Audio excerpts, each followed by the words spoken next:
Kozhikode കൊടുവള്ളിയിൽ watch മോഷ്ടിച്ചു എന്ന് ആരോപിച്ച് 12കാരനെ ബന്ധുക്കൾ മർദ്ദിച്ച സംഭവത്തിൽ പരാതി ഒഴിവാക്കാൻ ശ്രമിച്ച പ്രതികളുടെ കുടുംബം ഇപ്പോൾ രംഗത്തെത്തിയിരിക്കുകയാണ്. കുട്ടിയുടെ സഹോദരന് പ്രതിയുടെ ബന്ധു അയച്ച ശബ്ദ സന്ദേശമാണ് പുറത്തു വന്നത്. എങ്ങനെയെങ്കിലും പ്രശ്നം പരിഹരിക്കണമെന്നും കുട്ടിക്ക് എന്ത് വേണമെങ്കിലും വാങ്ങിക്കൊടുക്കാമെന്നും ശബ്ദ സന്ദേശത്തിൽ പറയുന്നുമുണ്ട്.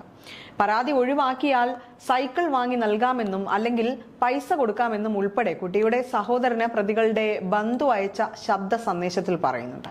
സംഭവത്തിൽ പോലീസിനെതിരെ ആരോപണം ഉന്നയിച്ച് കുട്ടിയുടെ കുടുംബവും രംഗത്തെത്തിയിട്ടുണ്ട്.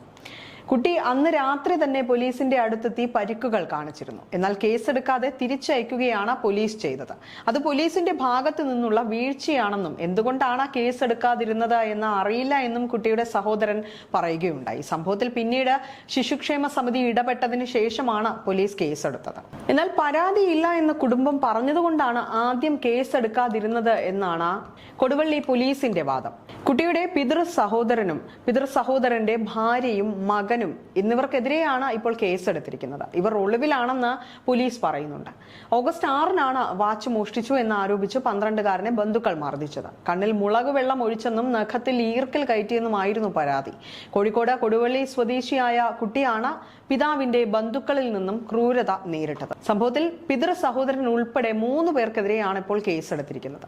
വാച്ച് കാണാതായതിൽ കുട്ടിയെ സംശയിക്കുകയും വീട്ടിലേക്ക് വിളിച്ചു വരുത്തി മർദ്ദിക്കുകയുമാണ് ഉണ്ടായത്.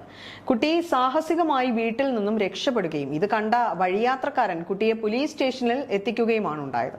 കൈകാലുകൾ കെട്ടിയതിന്റെ മുറുക്കം കുറഞ്ഞപ്പോൾ രാത്രി 11-ന് കുട്ടി കെട്ടഴിച്ച് ടെറസിനോട് ചേർന്ന കവുങ്ങിലൂടെ ഊർന്നിറങ്ങി രക്ഷപ്പെടുകയാണ് ഉണ്ടായത്.